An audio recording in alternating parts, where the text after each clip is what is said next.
Hello everyone, जय हिंद। इस video में आरआरबी एनटीपीसी का 18 जून 2025 शिफ्ट 1 के प्रश्नों को देखते हैं।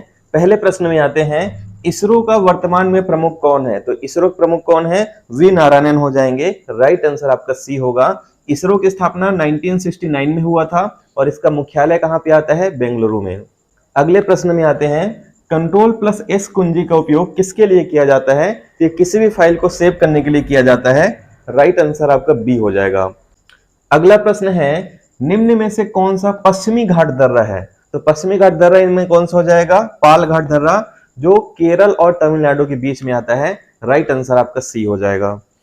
अगले प्रश्न में आते हैं, हिमालय और दक्कन के पठार के मध्य क्या स्थित है? तो हिमालय और दक्कन के पठार के मध्य आता है विंध्य और सतपुड़ा पर्वत श्रृंखला। राइट आंसर आ जाएगा आपका सी। ज्यादातर इसका विस्तार मध्य प्रदेश में है।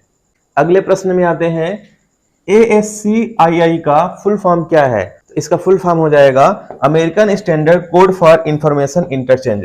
राइट आंसर आपका सी होगा। अगले प्रश्न में आते हैं, पहला संविधान संशोधन किससे संबंधित था? तो पहला संविधान संशोधन वर्ष 1951 में हुआ था और यह अभिव्यक्ति की स्वतंत्रता से संबंधित है। इसके साथ ही भूमि सुधार कानूनों से भी संबंधित है। अगले प्रश्न में आते हैं, 2023-24 के पाली उम्रीगर पुरस्कार महिला वर्ग में किसे मिला है? ये मिला है स्मृति मंधाना को। और कौन यह अवार्ड देता है? BCCI। अगले प्रश्न में आते हैं, 51वां संविधान संशोधन किससे संबंधित है? तो 51 संविधान संशोधन संबंधित है भाषाई अल्पसंख्यकों से और ये कब आया था? 1984 में। तो ये भी फैक्ट आपको अच्छे तरीके से ध्यान रखना है। अगले प्रश्न में आते हैं, अनुच्छेद 143 का संबंध किससे है?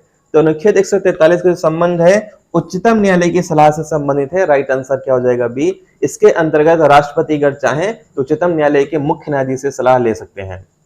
अगले प्रश्न में आते हैं, सबसे अधिक मरुस्थल किस राज्य में है? तो सबसे अधिक मरुस्थल जो आता है राजस्थान में आएगा। राइट आंसर आपका सी हो जाएगा। ये बहुत ही सिंपल क्वेश्चन आया था। अगले प्रश्न में आते हैं, भारत का सबसे पूर्वी बिंदु कौन सा है? तो भारत का सबसे पूर्वी बिंदु है किबिथु, जो कहां पे आता है? अरुणाचल प्रदेश में।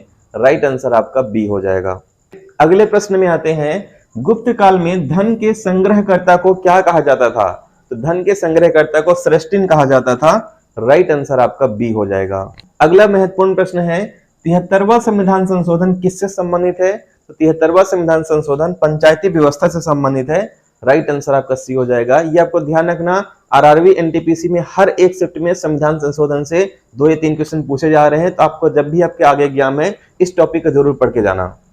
अगले प्रश्न में आते हैं, मैत्री वंश को भूमि दान देने वाला राजा कौन था? तो ये थे राजा शिलादित्य, जो किस वंश से संबंधित थे? तो मैत्रक वंश से संबंधित थे। राइट आंसर आपका ए हो जाएगा। गुजरात के आसपास इनका शासन था। अगले प्रश्न में आते हैं, किसने कांग्रेस को सूक्ष्म अल्पसंख्यक के रूप में निरूपित किया था? तो किसने किया था? लॉर्ड डफरिन ने किया था। राइट आंसर आपका डी हो जाएगा। और लॉर्ड डफरिन के कार्यकाल में ही कांग्रेस की स्थापना हुई थी 1885 में।